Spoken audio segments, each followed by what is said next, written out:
ॐ भवतापप्रणाशिन्यै आनन्दघनमूर्तये ज्ञानभक्तिप्रदायिन्यै मातस्तुभ्यं नमो नमः। श्री श्रीमानंदमयी माँ की जय। माँ के अवतार का हेतु क्या है, ये सवाल कई बार भक्तों के मन में उठता है। हमेशा भगवान का अवतार किसी विशिष्ट कार्य के लिए होता है। जैसे रावण वध का प्रमुख कार्य रामावतार में, कंस वध का प्रमुख कार्य कृष्णावतार में, और भी अनेक कार्य होते ही है, लेकिन प्रधान कार्य कुछ रहता है। उसी प्रकार श्री श्री माँ के अवतरण का हेतु क्या था, एक सवाल मन में उत्पन्न होता है। इस सवाल का जवाब थोड़ा कठिन है, इसलिए जैसा माँ ने स्वयं कई बार कहा था कि ये शरीर अपने को छिपाए रखता है, यानी कोई भी प्रकट रूप से कोई भी बात हम देखते नहीं हैं। जो कुछ करना हो, जो कुछ बोलना हो, वो करके ही रहेंगे, बोल के ही रहेंगे। फिर भी उसका डिंडोरा कभी पीटती नहीं थी। इसलिए बड़ा मुश्किल होता है कि कौन से कार्य के लिए अवतार लिया। तो इसमें हमारे तर्क के ऊपर ही बहुत सा भार आ जाता है।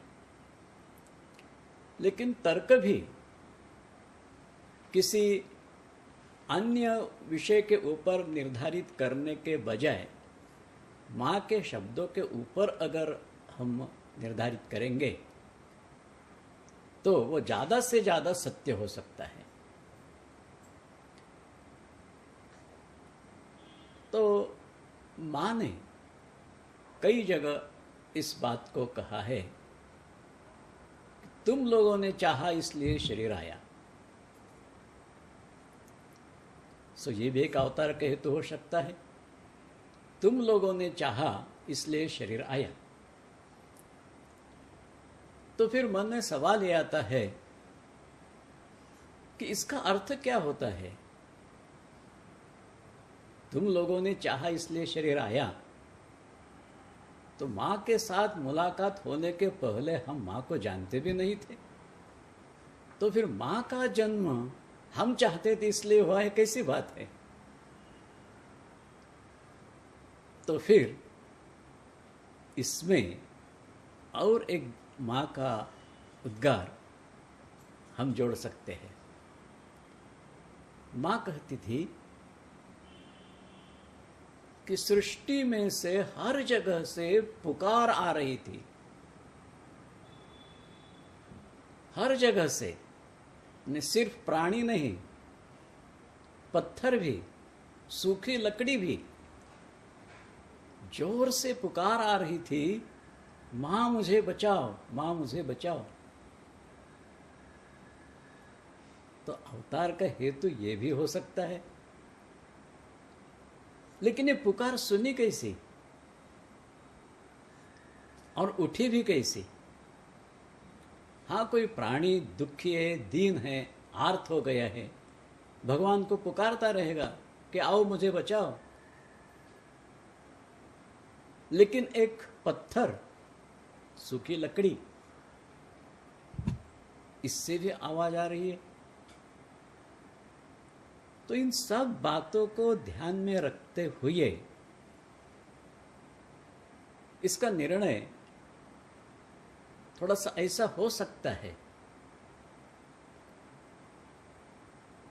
कि हर एक उद्भूत वस्तु के अंदर, यानी वो तो प्राणी हो या प्राणीतर हो, प्राणी हो तो मनुष्य हो या और कोई भी प्राणी हो, वनस्पति हो, कुछ भी हो सकती है, या हमारी दृष्टि से जिनमें जीवन नहीं है ऐसे निर्जीव वस्तुएं भी असंख्य है।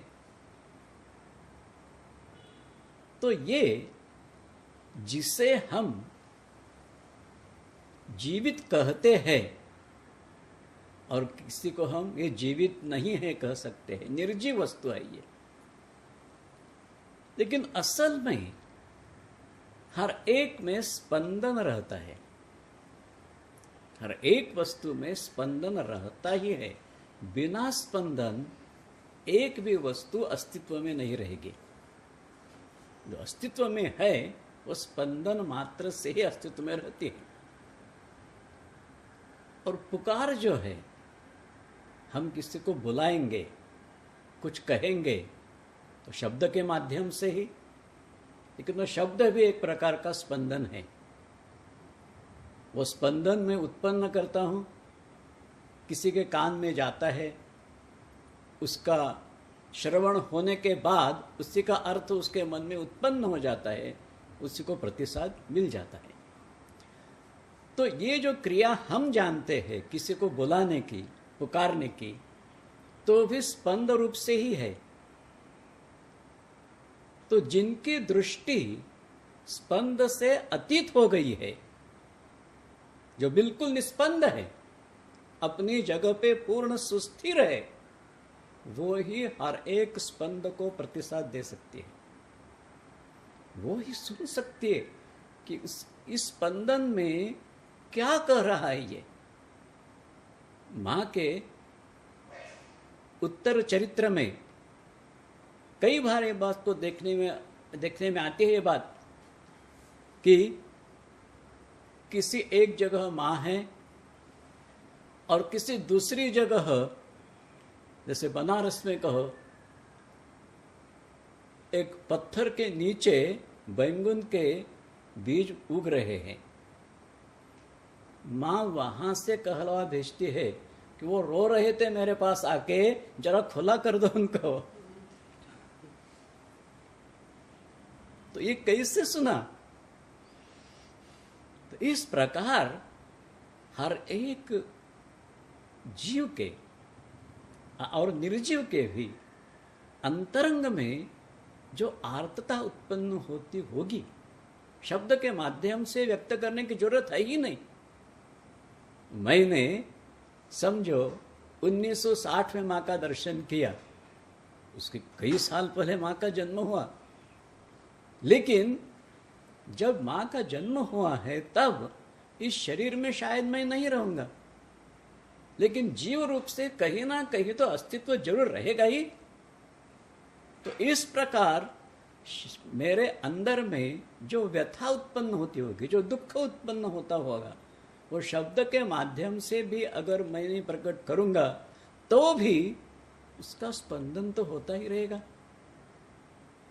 इस प्रकार हर एक जीव के अंतरंग से जो आर्तता का, दुख का स्पंदन आ रहा था, उस स्पंदन को प्रतिसाद देने के लिए अवतरित हो गई है। तो आप कहेंगे कि अवतरित होने की जरूरत क्या थी उनको? अपनी अवस्था में वो कर सकती थी। तो इसका भी जवाब है। एक बार गोपीनाथ केवराज जी के साथ मां का ट्रेन का सफर शुरू है। गोपीनाथ जी देखते थे कि जहां कोई ट्रेन रुक जाएगी, शायद एक आध मिनट के लिए भी क्यों न हो, उस क्षण की प्रतीक्षा में हजारों लोग आके प्रतीक्षा करते रहते थे। कौन से डिब्बे में मां ये भी किसी को पता नहीं रहता था। ट्रेन जाते समय देखेंगे, सिर्फ जाके दर्शन कर सके तो ठीक है, नहीं तो ऐसा ही चलता डब्बा में मां का दर्शन हो गया, बस इसी में अंतरंग में खुशी। तो गोपीनाथ जी मां से कहते हैं कि न जाने कहां कहां से लोग आते हैं, कैसे पता चलता है उनको, खबर तो किसी को नहीं दी रहती। और आपको भी कितना कष्ट होता हुआ होगा।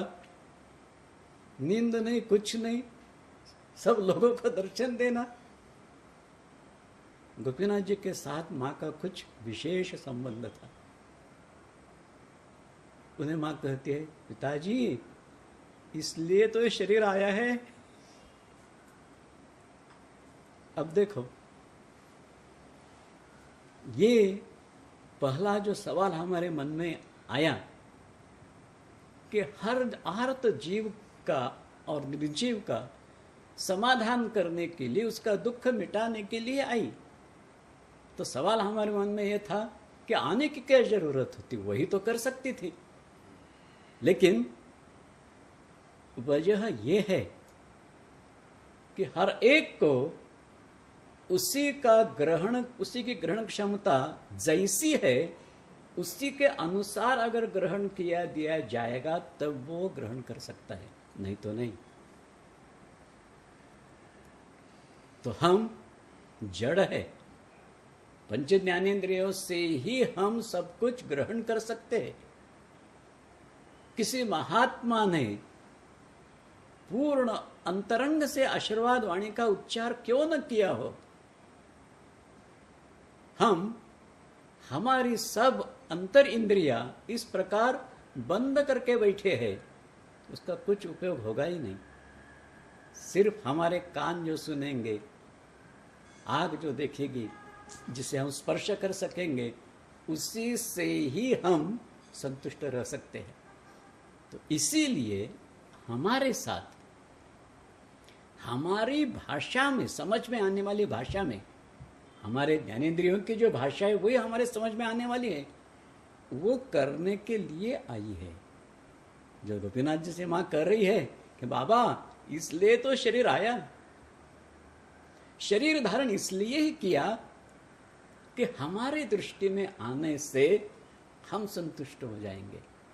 और बात ये सत्य है, ये बात सत्य है, हर एक के अनुभव की बात है कि एक बार जो देखता है ना, बस तो समझेगा नहीं ऐसा क्यों हो रहा है, वो समझेगा नहीं, लेकिन उसी मां की तरफ खींचता ही जाएगा। यहां तक अपनी जन्मदात्री माता पिता को छोड़कर एक बार जो मां के पास है, फिर अपने मां के पास जाने के लिए भी तैयार नहीं। कई एक उदाहरण है ऐसे कि मां के साथ मां का दर्शन करने के लिए आए, बस मां को कहते चले जाओ, मैं यही रहूंगा अथवा रहूंगी। तो ये बात स्पष्ट रूप से दिखाती है कि जीव के अंदर जो असली परमात्मा स्वरूप है, उसी के प्रति भाव जागृत कराना, उसे असली रूप का साक्षात्कार कराना, यही प्रधान हेतु रखकर यहां मां का अवतरण हुआ है।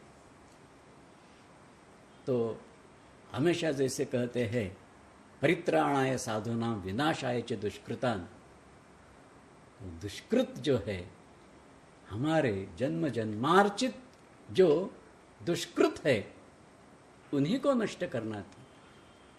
और वो उन्हीं को नष्ट कैसे कर सकते थे? संकल्प मात्र से हो सकता है, महात्मा में वो शक्ति है ही। किसी के पूर्व कर्म वो इस प्रकार दग्ध कर देगा, बिल्कुल नामशेष कर देगा, लेकिन उसी प्रकार नहीं, क्योंकि सृष्टि के नियम तो उन्होंने बनाए। तो अपने नियमों के अंदर अनियमितता तो नहीं कर सकते, तो उसी के अंदर रहकर ये जीव के अंदर ही अपने स्वरूप को जानने की, अपने को जानना, अपने को पाना, माँ के हमेशा जीव के प्रति ये उपदेश रहते थे। अनेक दार्शनिक सिद्धांत भी माँ के कथन में आए हैं, अनेक विलक्षण पद्धति का विवरण भी माँ ने किया है। लेकिन ये शब्द जब माँ कहती थी ना, आप लोगों का अनुभव जरूर होगा कि कहते समय जान पड़ता था कि माँ के अंदर क्या व्यथा है। बाबा अपने को जानना, अपने को पाना, बस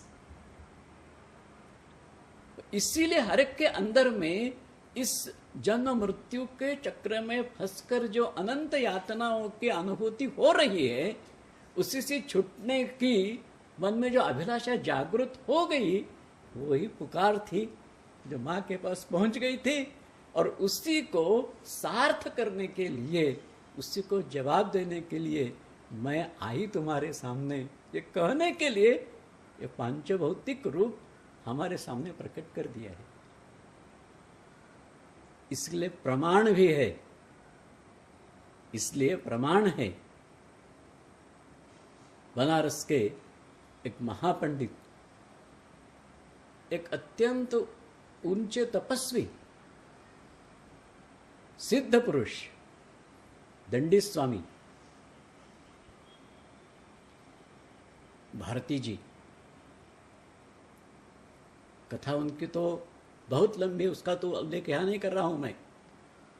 उल्लेख सिर्फ इसलिए कर रहा हूं, महात्रिपुर सुंदरी के साथ उनका हमेशा संवाद होता था। उन्होंने कहा, महात्रिपुर सुंदरी को यही कहा कि मैं तुम्हारे साथ खेलता हूं, बातें करता हूं, सब कुछ करता हूं, लेकिन तुम्हारा रूप मैं देख सकता हूं और कोई देख नहीं सकता है। वो तो ऐसे ही समझते होंगे कि क्या मूर्ति के साथ बातें करते बैठा है, शायद पागल तो नहीं हो गया। लेकिन अगर मैं जिस तुम्हारा रूप जैसा देखता हूं, ऐसा अगर ये लोग देखेंगे, तब उनका भी कल्याण हो जाएगा। तो मैं तुझे पांच भौतिक देह में देखना चाहता हूं। और उस समय भारती जी का कथन नहीं है, तो कहते हैं कि महात्रिपुर सुंदरी जी ने उसे कहा कि अगर तुझे मेरा पांच भौतिक रूप देखना है तो आनंदमयी मां के पास जाओ। बात स्पष्ट है कि ऐसे ऊंचे साधक, उच्च कोटि के विद्वान, वो कहते हैं कि यही पांचभौतिक रूप यही है। तो मां के अवतार का हेतु जो है, तो ये हम मन में देख सकते हैं। विश्व तो उत्पन्न उन्होंने ही किया है, उनकी ही निर्मित है। तो जैसे एक मां को अपने संतानों के प्रति वात्सल्य उमड़ आएगा ना, उसी प्रकार एक प्रचंड वात्सल्य उमड़ आया है और प्रतिसाद के रूप में पंचभौतिक देह धारण करके सबके सामने आके उपस्थित हो गई है। यही मां के अवतार का हेतु हो सकता है। हो सकता है इसलिए कर रहा हूं कि असंख्य हेतु हो सकते हैं, अपने अपने अनुभूति के अनुसार, अनुमान के अनुसार अनेक हो सकते हैं, लेकिन हमारी दृष्टि से ये एक हेतु हो सकता है। फिर दूसरी बात ये उठती है कि अवतार है ही क्या? फिर नाना प्रकार के अवतार होते हैं, उसके भेद भी किए गए हैं, अंशावतार, गुणावतार इत्यादि इत्यादि, पूर्णावतार, अनेक भेद किए गए हैं। तो ये अवतार कैसे है? और हमारी ध्यान में एक बात आई है, रामकृष्ण परमहंस ठाकुर जी को युगावतार कहते थे। स्पष्ट बात है, सत्य बात है, उसमें तो गलती कुछ है ही नहीं। तो युगावतार है, तो फिर उनके समकाल में फिर अवतार क्यों? ये भी तो बात हो सकती है कि युगावतार के बाद भी फिर अवतार क्यों हो? अगर होगा तो युगावतार से बहुत कम तो होना चाहिए। तो ये बात कैसी है, युगावतार के बाद अवतार? तो इसके लिए एक मीमांसा है। एक बार पूरी आश्रम में मां है। उस समय समुद्र आश्रम से ज्यादा दूर नहीं था। बीच में ये बालू का प्रदेश था ही, लेकिन और कोई वास्तु वहाँ नहीं थी। आश्रम से वहाँ तक जाके नहा के लोग आते थे। उसी प्रकार का चित्र, फोटोग्राफ्स भी उपलब्ध है। तो एक बार माँ इसे देख रही है, लहरें उठती है, देखती है, देखती है, देखती है, और बाद में एक बात माँ ने कही है, वो इस अवतार का हेतु स्पष्ट कर देती है। कहती है, देखो लहरें आ रही है, लहरें आ रही है, लहरें आ रही है, छोटी छोटी छोटी लहरें आती है, फिर बड़ी हो जाती है, अंत में इतनी बड़ी लहर आती है, सब भीग गया। यही अवतार का हेतु है। जीवों का दुख दूर करने के लिए हर रीति से उसका हर एक प्रश्न लेकर अनेक अवतार तो हो ही गए, लेकिन बस अब सब पर पूर्ण कृपा करने के लिए स्वयं आ गई है। पूर्ण कृपा करने के लिए सिर्फ एकाधा उसकी मनोकामना पूर्ण करना, इसके लिए नहीं, सबके अंतरंग की जो एक समान मांग होगी वो पूरी करने के लिए आ गई है। तो इस प्रकार ये युगावतार उत्पन्न होने के बाद भी आई है। इसकी मीमांसा और किसी के द्वारा करने के बदले परमहंस ठाकुर जी के शब्दों में ही हम करेंगे। परमहंस ठाकुर कहते थे, हम सरकार के आदमी, गवर्नमेंट सर्वेंट्स, जहां मां को आना है, जगदम्बा को आना है, उसके पहले हम सब आते हैं, सब झाड़ा पोता करके साफ करते हैं, तब उनका कृपा होता है।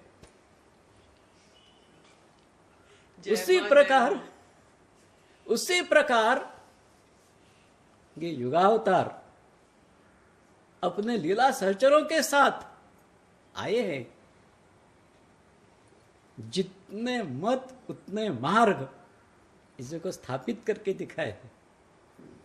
जातियों की, धर्मों की, सब प्रकार के भेदों को मिटाकर सब धर्म एक ही सत्य की तरफ जाने वाले हैं, इसको प्रस्थापित करके रखा। और बाद में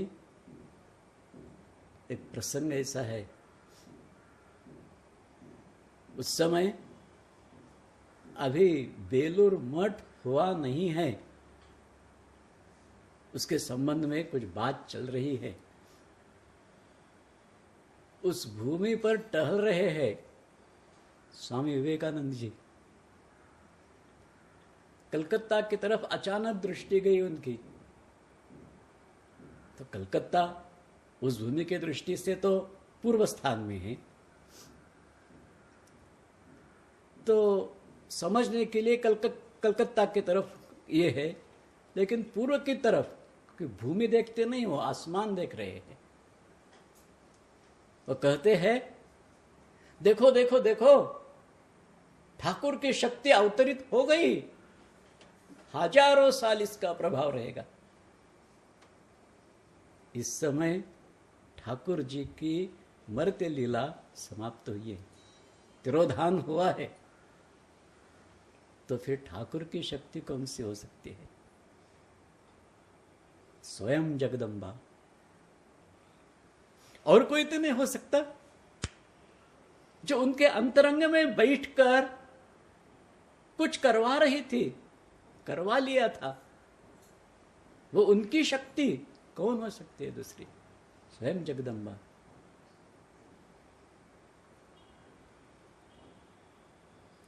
तो 1886 में ठाकुर का महासमाधि अवस्था हो गई और मां का आविर्भाव 1896 में हुआ। काल दृष्टया भी देखो, काल दृष्टया भी देखो कि पूरी भूमि तैयार की गई है, और वो भी खास करके अंगभूमि, जगदम्बा वही अवतरित हो रही है। परमहंस ठाकुर और माँ, एक अद्भुत संबंध है ये। जो ठाकुर कहते थे ना, उसी का प्रमाण है ये। माँ के मुंह से एक बार ये बात निकली है। माँ दक्षिणेश्वर गई है और वहां कह रही है, देखा पलंगड़ी पर, कहने वहां पश्चिम दिशा में जो वरांडा है, वही ठाकुर का कमरा है, और उसी में 2 पलंगड़ियां रखी है, एक बड़ी है और एक छोटी है। तो मां कहती है ये शरीर पलंगड़ी पर लेटा है, और परमहंस ठाकुर सोए है बगल में सटकर, शिशु की तरह। साक्षात जगदम्बा और उन्हीं का बालक। इतना भी नहीं, एक इतना विलक्षण प्रसंग है। मां पूरी आश्रम में थी। पूरी आश्रम की अवस्था जो है, पहले से अभी तक तो उसमें ज्यादा परिवर्तन तो नहीं हुए, बिल्कुल छोटा आश्रम है। और आश्रम का मुख्य जो भाग है वो छोड़कर एक चौक है, और उसी के बाद जो स्नान गृह, पायखाना आदि जो होगा वो उसके बाद है। और माँ का जो कमरा है, सामने का जो हिस्सा है, उसी के दूसरे मंजिल पर माँ का कमरा है। तो बाथरूम जाना है कर तो सो नीचे उतर के फिर उधर जाना है। कैसे क्यों न जाए, माँ की तबीयत खराब हो गई थी, दस्त हो रहे थे बार बार, और बार बार नीचे उतर के जाना आना, इसमें इतनी थकावट आ गई कि माँ कहती है बाद में शरीर वही चौक में बैठ गया कि अब ऊपर चढ़ना उतरना हो नहीं सकता।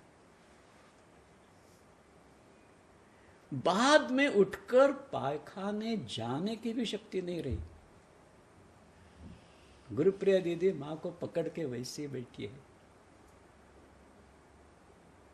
और इतने में गुरुप्रिया दीदी महसूस करती है कि माँ की सर इस प्रकार झुक गया कि बस अब प्राण नहीं है शरीर में। बहुत घबरा गई। चंद क्षणों में मां फिर सावधान हो गई। कुछ बातें यहां बताई है, गुरुप्रिया दीदी ने उसको लिख के रखा है। उसमें एक बात लिखी है कि इसमें और एक बात है जिसका यहां उल्लेख नहीं हो रहा है। आगे जाके मां ने इस पर प्रकाश डाला है, इस पर मां ने आगे जाके प्रकाश डाला है। मां कहती है कि उस समय शरीर छोड़ने का ख्याल आया था। देखो, मां के अंदर जब ख्याल उत्पन्न होता है उस प्रकार घटना ही चाहिए। शरीर छूट ही रहा था। गुरुप्रिया दीदी महसूस कर रही थी कि अब प्राण नहीं रहा है शरीर में, लेकिन चंद मिनटों में फिर से सजीवता आ गई। इसके बारे में मां कहती है कि उस समय परमहंस ठाकुर हाथ जोड़कर इस शरीर की परिक्रमा कर रहे थे और कहते थे कि अब शरीर नहीं छोड़ना। जय मां, जय मां, जय मां। उसके प्रतिसाद में शरीर में फिर से आ गई।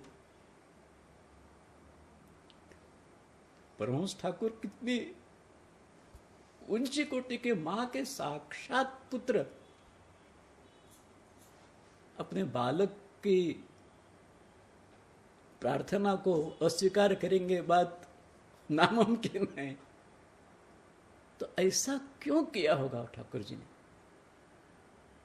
ठाकुर जी ने ऐसा क्यों किया होगा?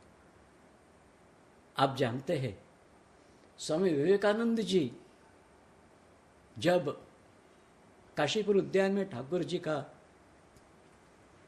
अंतिम अवस्था का काल चल रहा था, और स्वामी जी उस समय इतने बेचैन हो उठे थे कि मुझे निर्विकल्प समाधि का अनुभव अभी तक नहीं आया है। अगर इनका शरीर छूट जाएगा तो मैं किसी के साथ याचना करूं? और ठाकुर जी से कहते हैं कि मुझे निर्विकल्प समाधि दे दो। ठाकुर निर्भत्सना करते उसकी, वो कहते कैसी बात कर रहा है तुम, अपनी मुक्ति की, छोड़ दो ये सब बातें। बोलते ठीक है, सबके उद्धार के लिए काम करना सब कुछ ठीक है, लेकिन पहले मुझे अपना उद्धार तो करना है।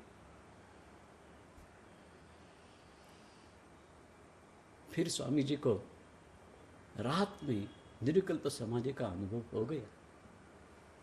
ठाकुर जान गए, उसे अनुभव हो गया है। तब मां की प्रार्थना करते हैं वो जगदम्बा की कि मां उसी का अनुभव बंद करके रखो, नहीं तो मेरा काम नहीं करेगा, वो तुम्हारे पास चला जाएगा। तो इस युगावतार का जो कार्य है, जो अपने पुत्रों के द्वारा उन्होंने करवाने की कोशिश की, अपनी मां के द्वारा वह करवाने की कोशिश कर रहे हैं। यहां अब शरीर नहीं छोड़ना। तो इसलिए युगावतार के बाद भी अवतार क्यों, इसकी मीमांसा ये हो सकती है। इसके बाद मां के अवतार के संबंध में कई विशेष रूपकात्मक भाग है, उसे भी हम थोड़ा देख लेंगे। चरित्र रूप से, इतिहास के रूप से अनेक बातें हम तो जानते हैं, सप्रमाण जानते हैं। जन्म कहाँ हुआ, कब हुआ, जन्म तिथि क्या थी, किस गांव में हुआ, वहां की स्थिति कैसी थी, ये सब बातें हम जानते हैं। लेकिन जब इस बात को हम ध्यान में लेते हैं कि मां का एक ही क्षण बिना कारण गया नहीं है, कुछ न कुछ वजह है, फालतू काम के लिए कुछ भी नहीं है। तो जो चयन मां ने किया है, जहां जन्म लिया, वो स्थान भी, वो काल भी, और वो सब परिवेश भी उस समय का, ये भी कुछ विशेष अर्थ रखते हैं, जो भगवान के अथवा भगवती के कहो अवतार का पूरा दर्शन हमें करा देते हैं। पहली बात यह है कि मां का आविर्भाव बंगाल में त्रिपुरा जिले के अंदर खेवड़ा ग्राम में हुआ है, और वो भी वैशाख संकष्टी चतुर्थी, वैशाख वद्य चतुर्थी, चतुर्थी पूर्ण नहीं थी, तृतीया युक्त चतुर्थी थी। तो ऐसे समय वहाँ जो झोपड़ी है दादा महाशय की, उसके दो हिस्से हैं, एक बड़ा है और एक छोटा है। लेकिन जो है सी झोपड़ी है, दीवार नहीं है कहाँ ही। सूखे बांबू और सूखा घास, इसी से गोबर से लिपकर जो तैयार हो जाता है, उस प्रकार का वो परिष्कार है। जो बड़ा है और एक छोटा है। छोटा जो है उसको रसोई घर कहते थे, और बड़ा जो है वो बैठने के लिए, उठने के लिए एक प्रकार का एक कक्ष है वो। और उसमें जो छोटा है रसोई घर का जैसा इस्तेमाल होता था, उसी में माँ का आविर्भाव हुआ है। अब इन बातों को देखो, बंगाल का चयन हुआ है।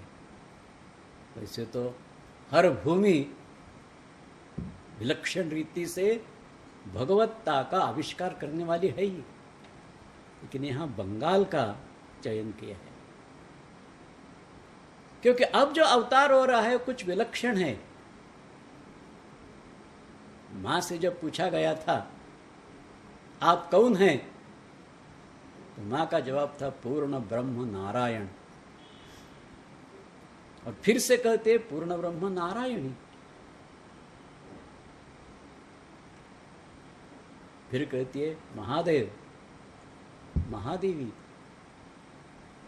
ये क्या बातें हैं ये सब जो अब हो रहा है ना, जिसका विवेचन हम देखेंगे, उसके मूलतः ये बात ध्यान देने लायक है।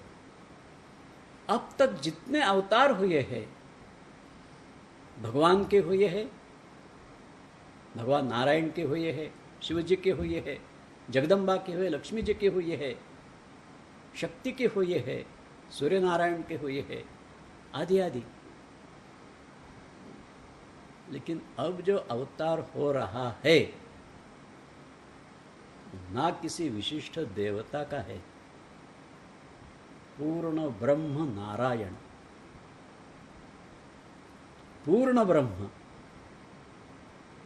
ये शब्द भी ध्यान देने लायक है कि जिसमें ब्रह्म तत्व जो इस पूरे विश्व का मूल कारण है, उस मूल कारण में से एक भी अंश बिना छोड़े हुए वो पूर्ण ब्रह्म हो जाता है। नारायण नर का हृदय जो है उसे नार कह सकते हैं, और अयन निवास स्थान। हर एक जीव के अंदर में जो बैठा है पूर्ण ब्रह्म, वही पूर्ण ब्रह्म नारायण है।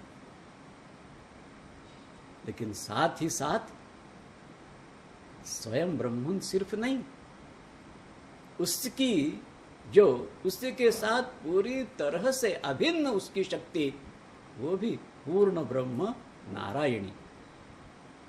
अपने शक्ति के साथ स्वयं पर ब्रह्म तत्व अब अवतरित हो रहा है।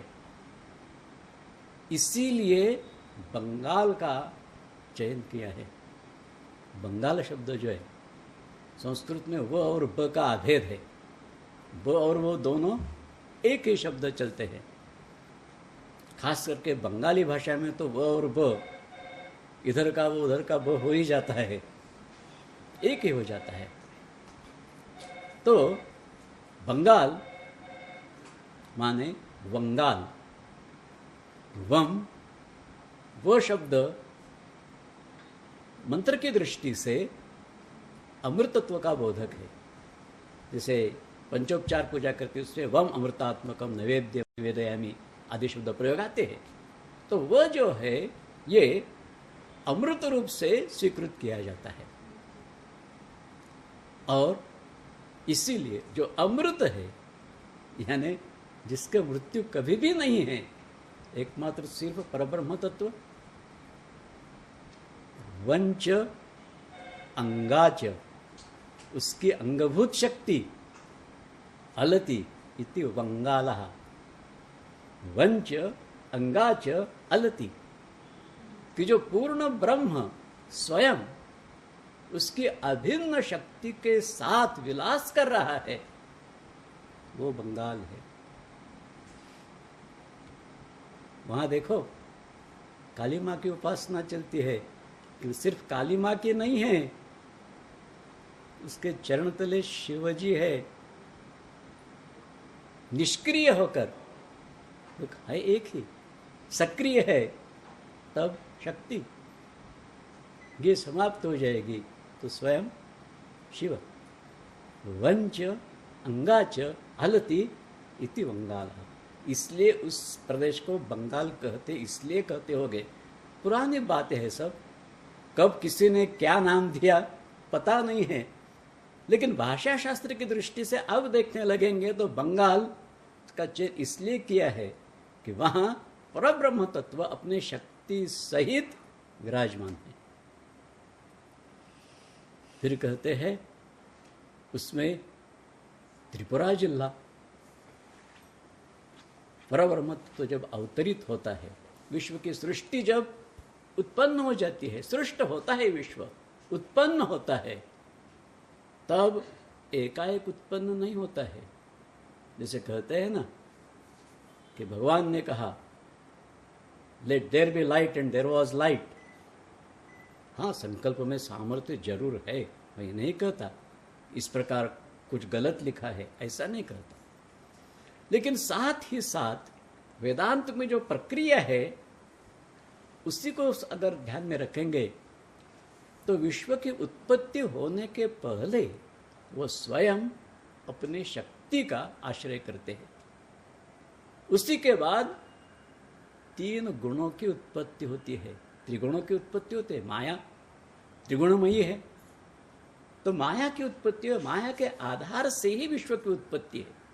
वो जो त्रिगुणमयी है, इन तीन गुणों के अधिष्ठात्री देवता ब्रह्मा विष्णु महेश, उत्पत्ति स्थिति लय के ये उत्पन्न होते हैं और उन्हीं के द्वारा सब सृष्टि की रचना होती है, उसका पालन होता है, उसका संहार होता रहता है। इतने प्रकार का कार्य शुरू ही रहता है। तो इस दृष्टि से ये स्वयं जो है परब्रह्म तत्व से किंचित अलग हो गई है, कार्यरत हो गई है, जो उसी में लीन है, उसकी शक्ति वो अब कार्यरत हो रही है और वो है सब उत्पन्न करती है। यानी ये तीन जो उत्पन्न हुए हैं ब्रह्मा विष्णु महेश, उनके पहले ये है, इसलिए त्रिपुरा त्रयाणाम आपिपुरा, तीनों के पहले जो विद्यमान है वो त्रिपुरा है, इसलिए त्रिपुरे जिले का चयन कर लिया। फिर उसके बाद खेवरा ग्राम, उसमें ख शब्द का अर्थ होता है अंतरिक्ष, आकाश। खे उसकी सप्तमी है, यानी आकाश में। और वरा, वर का अर्थ होता है जो चुन लिया है, श्रेष्ठ है, उसे वर कहते हैं। तो इस अंतरिक्ष में सबसे श्रेष्ठ ऐसी भूमि खेवरा, उसी का चयन किया है, अपने आविर्भाव के लिए उसी का चयन किया। और फिर वहां भी ये झोपड़ी जो है ना, चंद्रमौली झोपड़ी है, उसे छेद है ऊपर में, आसमान देखने में आता है उसमें से। देखो स्वयं शक्ति अवतरित हो रही है एक कुटी में, पर्णकुटी में। अब देखो कुटी जो शब्द है उसमें कुट कुट्यते, ये क्रियापद है, उसका अर्थ होता है बंधन में डालना, मर्यादित करना। तो अपने को अब बंधन में ला रही है। हमारी दृष्टि में देखने के लिए एक नन्हा बच्चा बनकर ही आना है, नहीं तो हम नहीं जान सकेंगे, कुछ पा नहीं सकेंगे। तो हमारी दृष्टि से स्वयं को बंधन में ला रही है, फिर भी आकाश देखने में आता है। सीमाबद्ध होते हुए भी असीम के साथ संबंध छूटा नहीं है। योगानंद परमहंस जी ने जो कहा है ना, व्यवहार करते हुए भी जिनकी अपनी अवस्था कभी भी विचलित नहीं हुई, ऐसी एकमात्र संत आनंदमयी माता जी। असीम के साथ सीमाबद्ध होते हुए भी संबंध छोटा नहीं, उसी के साथ एक। और दृष्टि भी उस तरफ ही है। पैदा हुई तो झरोके से ही देख रही है बाहर, असीम के ऊपर ही दृष्टि है। और वहां से देखती क्या है? एक आम का वृक्ष और एक नीम का वृक्ष, उसकी टहनियां देख रही है। आगे जाके खुद होके उन्होंने बात बताई है कि झरोके से आम की और नीम की टहनियां जो है, पत्ते हिल रहे थे, उसी को देख रही है।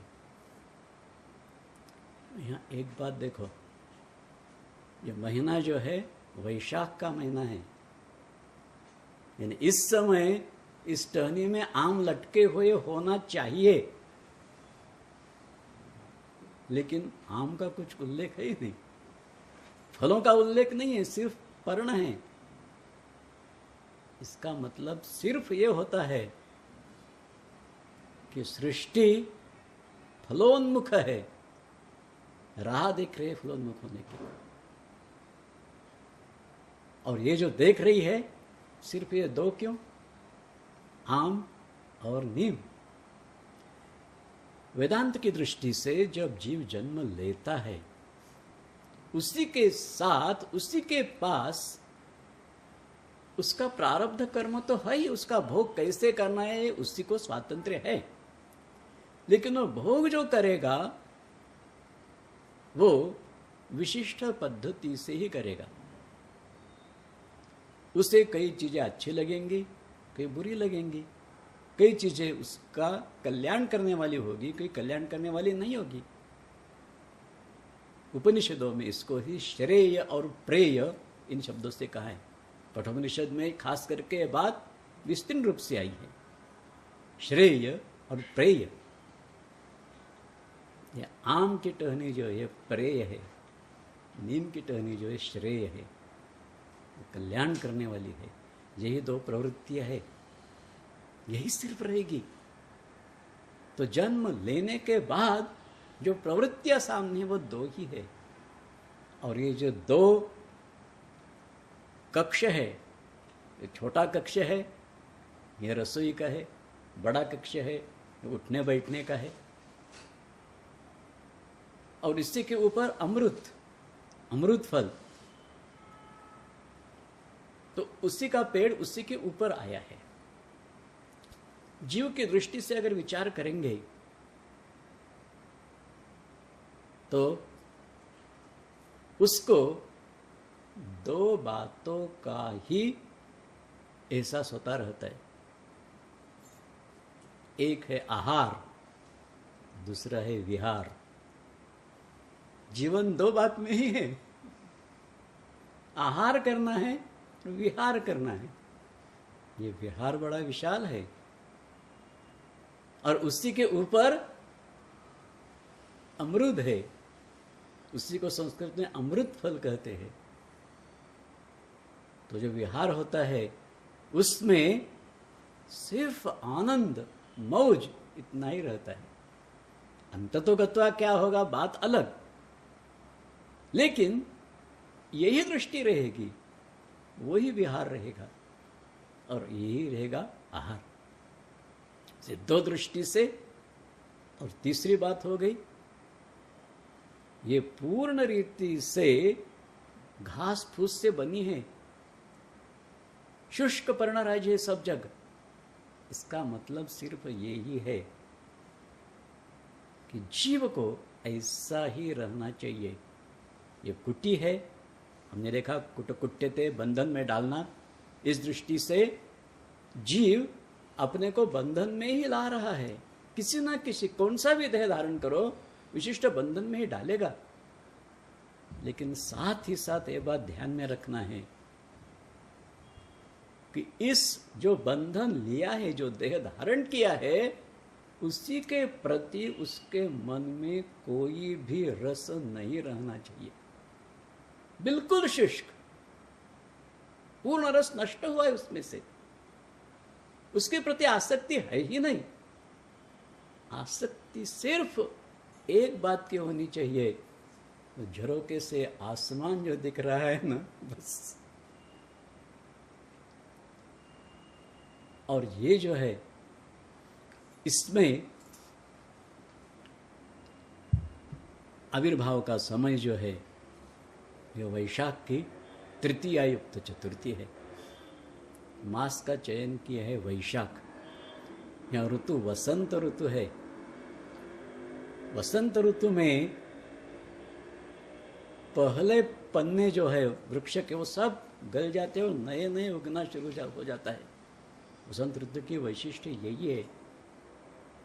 तो जीव की अनंत काल तक जो कर्म बंधन में स्थिति हो रही है उसी को छुड़ाकर अब उसका नया जन्म करना है। किसी ना किसी बहाने उसके अंतरंग में यह भाव जागृत करना है। अब वो सब छोड़ दो। अब जो सामने है हमारे उसी के साथ एक होने की कोशिश, नया उत्पन्न करना है। इसलिए वसंत ऋतु का चयन किया है। उसके बाद वैशाख महीना है। वैशाख जो है विशाखा नक्षत्र से संबंधित है। महीनों के नाम जो नक्षत्र से संबंधित रहे हैं। उस समय चंद्रमा जिस नक्षत्र के साथ जुड़ा हुआ रहेगा उसी का नाम उस मास को दिया जाता है। हमारी गणना है चांद्र गणना है, इसलिए चंद्रमा के साथ जो नक्षत्र जुड़ गया है उसी को उस महीना कहते हैं। तो यहाँ विशाखा नक्षत्र से चंद्रमा स्थित है। तो विशाखा क्या है? शाखा माने उसकी टहनिया, और वीप से उसका एक विगत अर्थ होता है। विगत शाखा माने जिसमें से ये सब नवी नई टहनियां जो है कुछ भी नहीं रही है, एक भी शाखा नहीं है, विगत शाखा। ऐसा क्यों? हमेशा वृक्ष का एक प्रतीक ऐसा किया जाता है। समझो सनातन धर्म का एक वृक्ष, तो उसको एक निर्गुण निराकार, दूसरी सगुण साकारकार, उसके भी कुछ कर्म भक्ति ज्ञान योग ऐसे और हो जाएंगे। फिर उसमें भी कोई कोई विशिष्ट, जैसे महाप्रभु का संप्रदाय भक्ति से संलग्न है, फिर और किसी का संप्रदाय, इस प्रकार एक एक के साथ एक एक जुड़ जाएंगे तो अनेक शाखा हो जाएगी। तो असंख्य शाखाएं हो जाती है। गुण प्रवृद्धा विषय प्रवाला, गीता जी में जैसा कहा है। तो इस प्रकार अधश्चोर्ध्वम प्रसृतास्त से शाखा, अनेक शाखाएं प्रस्तुत हो गई उसकी। लेकिन अब मां का जो आविर्भाव है वो संप्रदाय रहित है। किसी भी विशिष्ट संप्रदाय को लेकर वो कुछ कहने वाली नहीं है। इसीलिए विशाखा, विगत शाखा, संप्रदायित्व जिसमें बिल्कुल निकल गया है, उस वैशाख महीनों को चुन लिया। उसमें भी कृष्ण पक्ष चुन लिया। कृष कर्षति, इस धातु से कर्षति इति कृष्ण। अब दूसरा कुछ करना नहीं है। बड़े बड़े लेक्चर्स देके और कुछ अपना विद्वत्ता का प्रदर्शन करके अथवा कुछ चमत्कार दिखा के लोगों को आकृष्ट करना नहीं है, कुछ करना नहीं है, सिर्फ आकर्षित करके लेना है। उसी के द्वारा उसी में कुछ संक्रमित करना है। जो आकृष्ट किया जाएगा उसी के बाद कुछ संक्रमित हो ही जाएगा अपने आप। और मां की सबसे बड़ी विशेषता ये थी, एक बार देखा जिसने वो अपने अंतरंग से उनको अलग नहीं कर सकता था।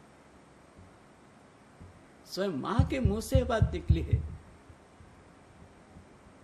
जो इस शरीर के पास आया वो कभी अलग नहीं हो सकता।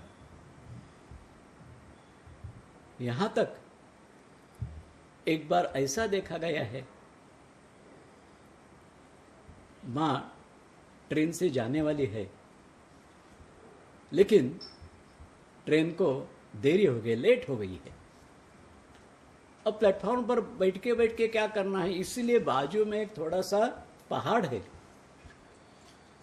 सबको मां ने रुकने के लिए कहा और स्वयं पहाड़ के ऊपर चली गई। सब सोच रहे वहां क्यों गई है, क्या है। थोड़ी देर में देखा कि लोगों की झुंड के झुंड उनके पीछे आ रही है, और सब वनवासी लोग, ना इनकी भाषा समझते ना कुछ समझ सकते, सिर्फ आकर्षण और दूसरा कुछ नहीं। देखते देखते देखते आए रहे। तो ये आकर्षण अपना जो है, इसको सिद्ध करने के लिए, साबित करने के लिए कृष्ण पक्ष का चयन किया है। तो ऐसा कृष्ण पक्ष आया। फिर चतुर्थी तिथि है, वो भी तृतीया युक्त है। जीव की दशाएं जो है, जागृत, स्वप्न, सुषुप्ति, तुरीय, स्वयं तुरीय अवस्था में नित्य है ही, लेकिन हम लोगों के लिए जागृत, स्वप्न, सुषुप्ति का भी आश्रय कर रही है। इसलिए तृतीया युक्त चतुर्थी का चयन किया। और उस दिन था गुरुवार। सप्ताह में 7 दिन होते हैं। इन 7 दिनों में सोम, मंगल, बुध, गुरु, शुक्र, शनि, रवि, इन 7 में गुरुवार जो है बराबर बीच में है। इसका सिर्फ वजह यही है कि काल के अंदर होते हुए भी काल से अतीत, सबसे ऊपर समान रूप से, किसी के प्रति विशेष नहीं, लेकिन सबके प्रति पूर्ण समभाव, ये बीच का दिन चयन करके ये आ गई है। कि गुरु का स्थान ऐसा है ही कि जो जीव और भगवान इसके बराबर बीच में रहेगा, ना उधर ना उधर। तो वही रूप धारण करके आई है। अब तीसरी और विशेष बात है, ये जो गुरुवार का चयन किया है ना, इसके लिए ऐसा लगता है कि बाकी के अन्य दिनों के बजाय गुरुवार का ही चयन किया। तो इसकी वजह ये ही हम ध्यान में ले सकते हैं कि ये स्वयं अगर आगे जाके कई बार कहने वाली है, ये शरीर किसी का गुरु नहीं है, लेकिन आई है गुरु बन के ही आई है। ये बात ध्यान में जरूर रखना। तो ये चयन करके मां ने स्वयं ही सिद्ध कर दिया है कि इस विश्व में गुरु अगर कौन होगा तो सिर्फ ये शरीर, दूसरा कोई नहीं हो सकता। अब इतना तो देख लिया। फिर जिस खेवरा ग्राम का ये वर्णन हो रहा है, उसमें घर के बाजू में, आसपास में, पूरे गांव का तो नहीं वर्णन, लेकिन आजू बाजू में सिर्फ 2 ब्राह्मण के घर है, बाकी सब मुसलमानों के घर है। सिर्फ 2 ब्राह्मण के घर है और बाकी सब मुसलमानों के घर है। हाँ, उनके साथ प्रेम का संबंध है इनका, ऐसा नहीं कुछ द्वेष, झगड़ा, लड़ाई चल रही, ऐसा नहीं, प्रेम का ही संबंध है। लेकिन ये बात क्या दिखाती है? जीव की दृष्टि से अगर देखेंगे तो 2 ही सजातीय रहते हैं, जीवात्मा और परमात्मा, 2 ही सजातीय। इसके बाकी जितने कुछ रिश्ते होंगे सब विजातीय है। 2 ही ब्राह्मण के घर है और बाकी के सब मुसलमान के हैं। कि 2 ही सजातीय, जीवात्मा और परमात्मा, बस हमारे जाति का और दूसरा कोई है ही नहीं। रिश्ते नाते सब कुछ जो है सब विजातीय है सिर्फ यही तो।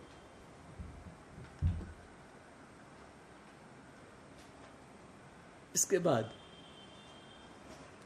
एक बात और पूछी जाती है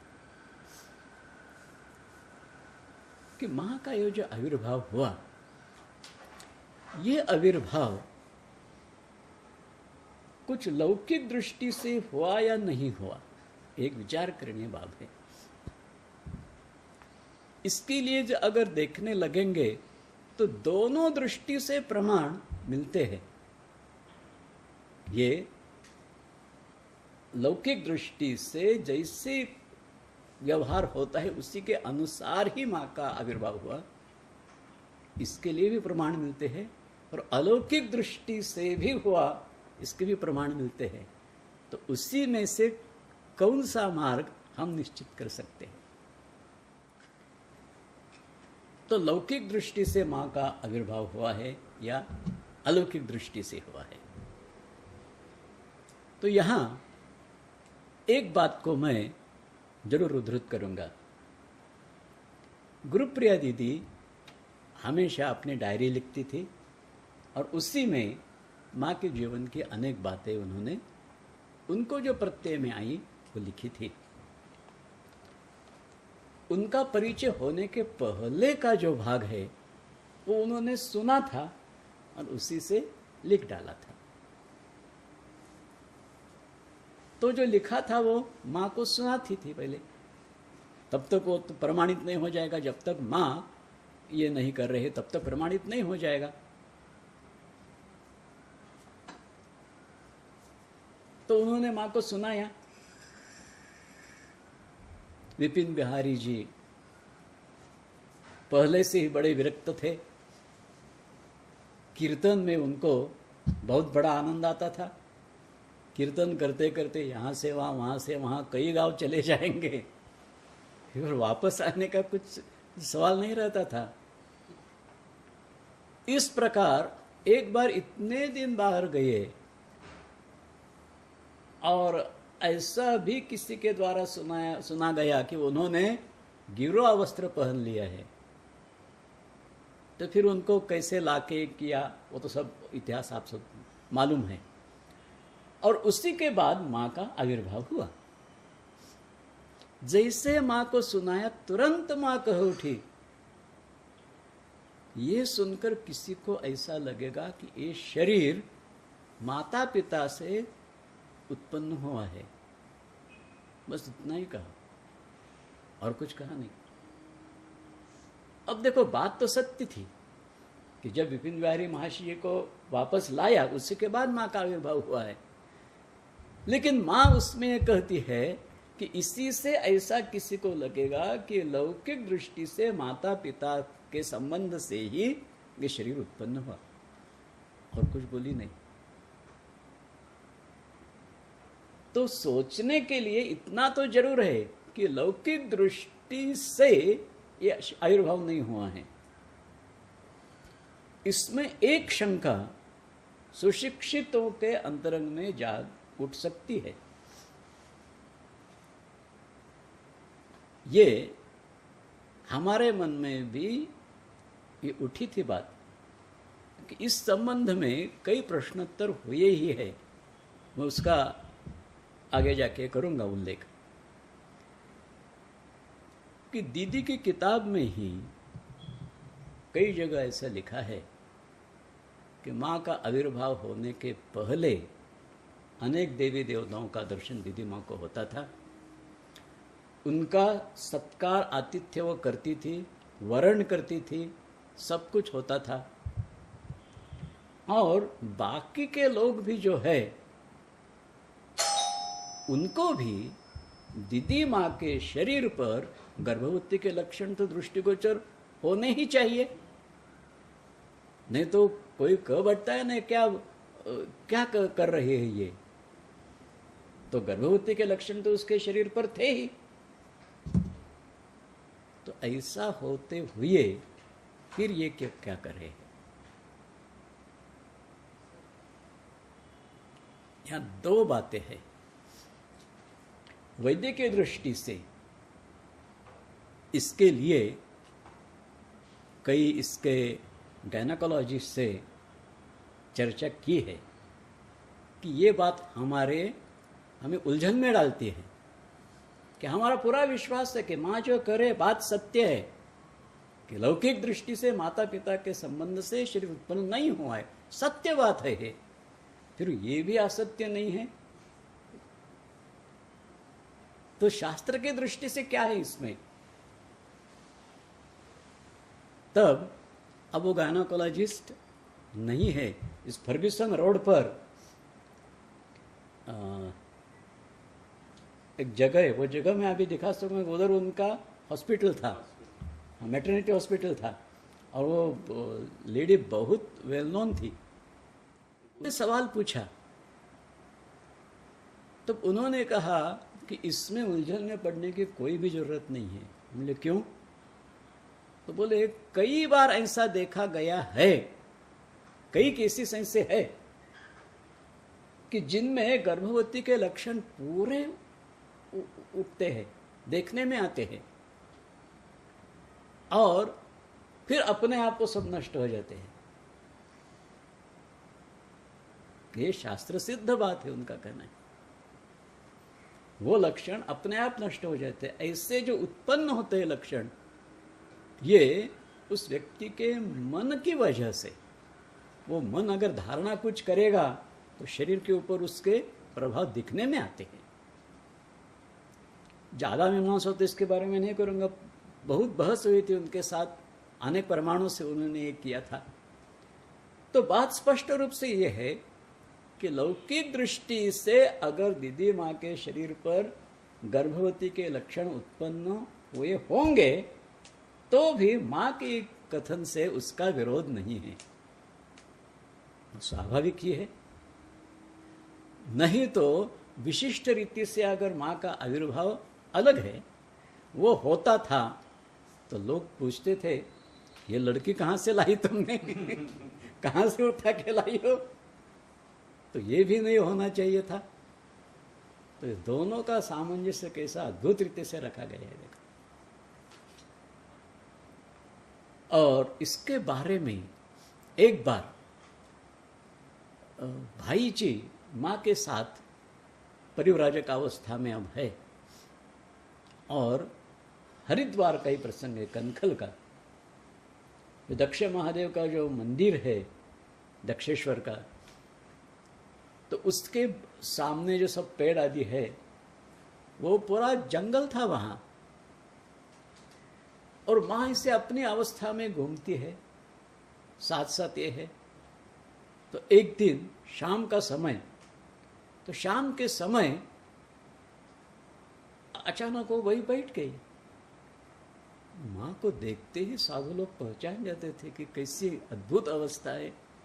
तो कोई फल लाके देता है, कुछ लाके देता है, माँ अपने भाव में है।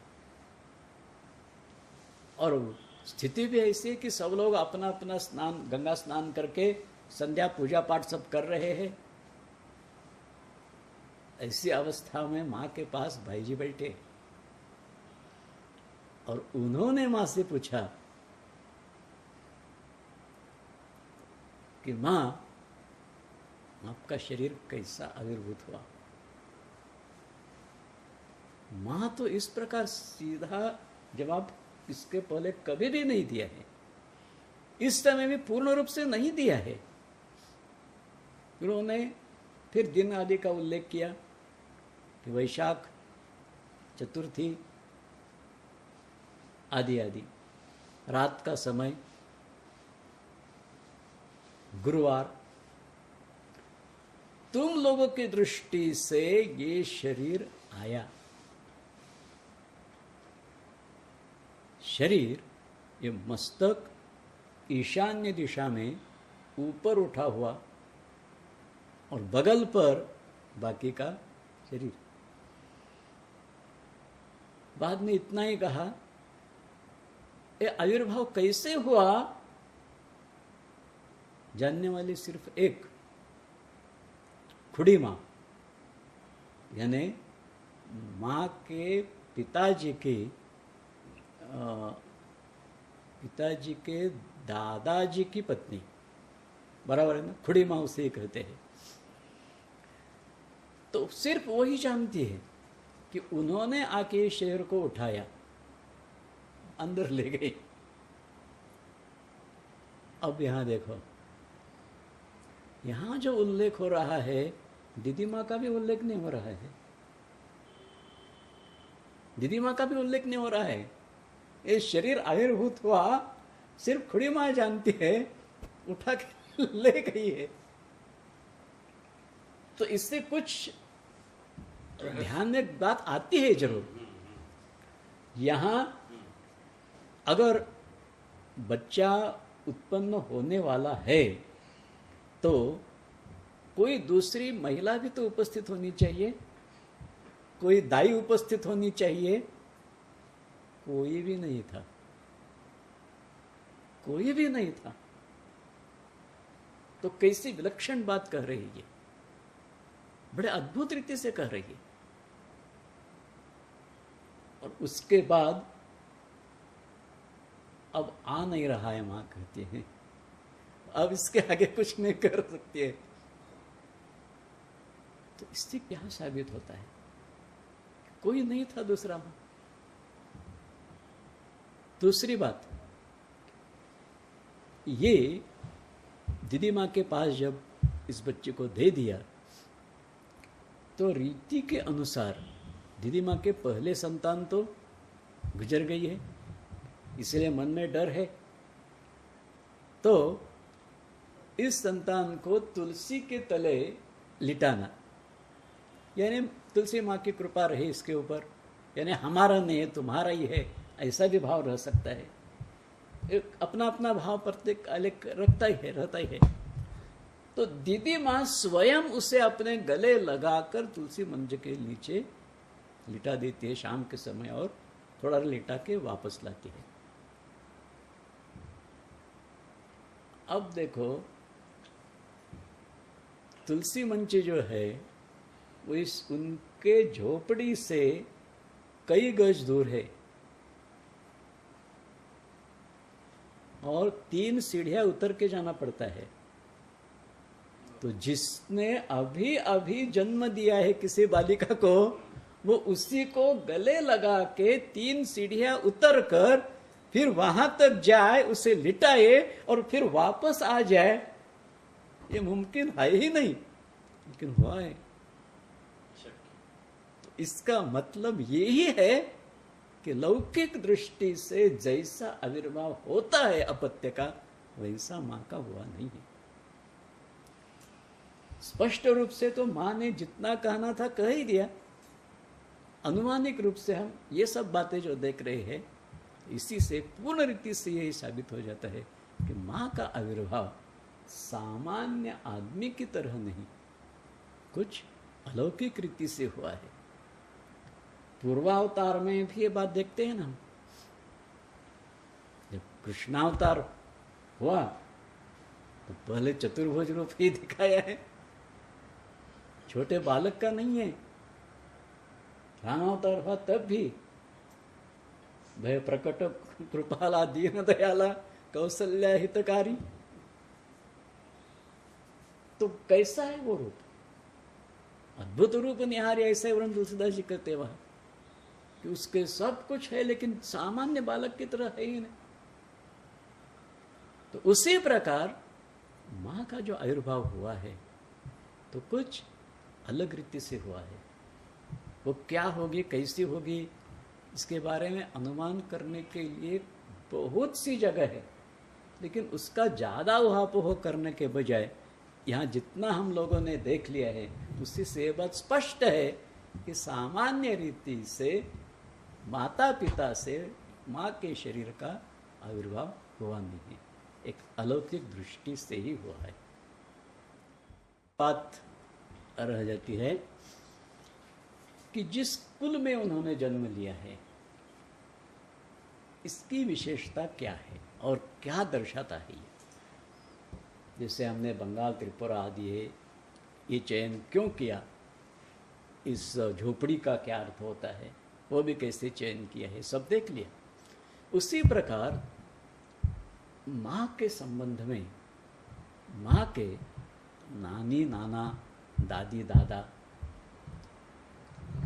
ये जो 2 कुल है, एक पितृकुल है एक मातृकुल है, तो ये ही विलक्षण रीति से माँ का जो अवतारित्व है ये सिद्ध करता है। इस लोक में गीता जी ने कहा है, लोकेस्मिन द्विविधा निष्ठा पुरा प्रोक्ता मया नघ, ज्ञान योगेन सांख्यानाम कर्म योगेन योगिनाम। यानी इस लोक में दो ही निष्ठा बताई है, एक ज्ञान निष्ठा और दूसरी कर्म निष्ठा। और ये जब दोनों इकट्ठे हो जाते, मां के पास तो भेद कुछ नहीं था, दोनों जब इकट्ठे हो जाते हैं तब मां का आविर्भाव है, दोनों का समन्वय है। तो कैसे है ये ज्ञान निष्ठा और कर्म निष्ठा कैसी है? और मां का जो अपना परिचय है, पूर्ण ब्रह्म नारायण, पूर्ण ब्रह्म नारायणी, महादेव महादेवी, इसके साथ भी मेल रखना है कि मां के मुंह से असत्य बात तो कभी निकलेगी नहीं। तो मातृकुल जो है रमाकांत भट्टाचार्य जी का, रमाकांत भट्टाचार्य और हरसुंदरी, ये दोनों अत्यंत धर्मपरायण है, आदि आदि अनेक गुण उनके ग्रंथों में भी दिए हैं। उनका गुरुकुल था, शिष्यों को पढ़ाते थे, विद्वान थे। आजू बाजू के गांव में जब शास्त्रार्थ चलता था तो इन्हें ज़्यादा करके सम्मान पूर्वक बुलाया जाता था आदि। तो इस दृष्टि से ये रमाकांत, तो रमाकांत जो है वो स्वयं नारायण भगवान विष्णु, रमाकांत लक्ष्मी का पति माने विष्णु माने नारायण, जो पूर्ण ब्रह्म नारायण का। फिर उनकी स्त्री हरसुंदरी, सुंदरी, सुंदरी शब्द जो है उसमें सु शब्द जो है इसका अर्थ होता है परमात्मा, सु नाम परमात्मा। उंद ये क्रियापद है, उंद उंदयति का अर्थ होता है भिगोना, यानी किसी को अगर जल डाल के उसके ऊपर भिगो दिया उसको उंदयति कहते हैं। तो किससे भिगोती है? रहा का अर्थ होता है प्रेम। भगवान को अपने प्रेम से पूर्ण तरह से जो भिगो देती है वह सुंदरी, सुम उंदयति रेण ती सुंदरी। उस परमात्मा को अपने प्रेम से पूरी तरह से भिगो देती है, पूर्णाभिषिक्त। जैसे भगवान के ऊपर अखंड धारा चल रही है, वैसा अखंड प्रेम जिनके अंतरंग में भगवान के प्रति रहा है, हर सुंदरी है वो। हर का अर्थ भगवान शिवजी नहीं, हर जो है वो प्रत्येक किस अर्थ में आता है? हर एक शब्द उपयोग में लाते हैं ना, हर गुरुवार, हर महीना, यानी प्रत्येक। तो हर सुंदरी भगवान के प्रति प्रेम भाव जितने प्रकार से हो सकता है उन सब प्रकारों के साथ जो है वो हर सुंदरी है। और वो ही है भगवान नारायण की अभिन्न शक्ति, पूर्ण ब्रह्म नारायणी। जय हो जय हो। फिर इधर पितृकुल त्रिलोचन भट्टाचार्य। त्रिलोचन ये भगवान शिव जी का ही विशेषण है। और उनकी स्त्री त्रिपुर सुंदरी, महादेव महादेवी। तो मां के मुंह से झूठ कभी नहीं निकलेगा। अपना परिचय देते समय ये चार जो है ना, आप अगर गौर से उनके चरित्र देखेंगे ना तो पता चलता है उतने जितने जितने गुण इन लोगों में है वो सब मां में है। मां के चरित्र में सब गुणों का समन्वय देखते हैं। जैसे बड़े आचार्य है ये, मां के यहाँ तो देखते हैं ये शास्त्रार्थ करने में निपुण है। मां भी कौन सी भी कठिन समस्या शास्त्र की उत्पन्न क्यों न हो जाए इस तरह हल निकालती थी चंद शब्दों में। वो तो पांडित्य की दृष्टि से विभिन्न प्रकार की परिभाषा का उपयोग करके हल निकालते थे। माँ के पास ना परिभाषा, ना कुछ ना कुछ, ऐसे चंद शब्द बोलेगी बस सबका निराकरण हो जाएगा। तो इन सब में जितने जितने गुण हैं वो सब माँ में है। इस दृष्टि से जरूर ये चरित्र देख लेना चाहिए कि ये त्रिपुर सुंदरी, त्रिलोचन भट्टाचार्य, हर सुंदरी, रमाकांत भट्टाचार्य, इन सब के गुण माँ में। इसीलिए अपना परिचय देते समय पूर्ण ब्रह्म नारायण, पूर्ण ब्रह्म नारायणी, महादेव, महादेवी, ऐसा अपना परिचय दे रहे। तो ये सब जो है, तो इसके बाद ये उनकी मां मोक्षदा सुंदरी और ये विपिन विहारी। अब देखो कैसे है ये मोक्षदा, उनका नाम पहले से वैसा ही है, जो मोक्ष प्रदान कर रही है, साक्षात मुक्ति। इसका मतलब जीव को मुक्त कर रहे हैं ऐसा नहीं, साक्षात मुक्ति जो है, जो वो अवस्था है, उसी को प्रदान कर रही है, इसलिए वो मोक्षदा है। और विपिन विहारी, विपिन का अर्थ होता है जंगल, इसको विपिन कहते हैं। लेकिन वो जंगल क्यों कहते उसे? वेपंती जनाः अत्र तस्मात् विपिनः। जहाँ घुसने के लिए, जाने के लिए भी लोग डरते हैं, कांपते हैं। वेपंती, थरारते हैं। जनाः अत्र, जहाँ जाने के लिए लोग डरते हैं, वो विपिन। और वहाँ विहारी, वह अत्यंत आनंद के साथ विहार करने वाले। यही माँ की विशेषता है, यही माँ की विशेषता है। स्वयं मुक्ति रूप, मोक्ष रूप। और लोग जहां घबराते रहे, क्या जरूरत है, मैं हूं, डरने की जरूरत क्या है? ये विपिन विहारी है। और फिर इनसे माँ का आविर्भाव है। तो इन्हीं से ये सब इकट्ठे होकर पूर्ण ब्रह्म नारायण, पूर्ण ब्रह्म नारायणी, महादेव, महादेवी, और इसी के साथ स्वयं अवतरित हो गई है। तो इस प्रकार उनका कुल वृत्तांत का भी हम इस दृष्टि से देख सकते हैं कि जिसमें यथार्थता है।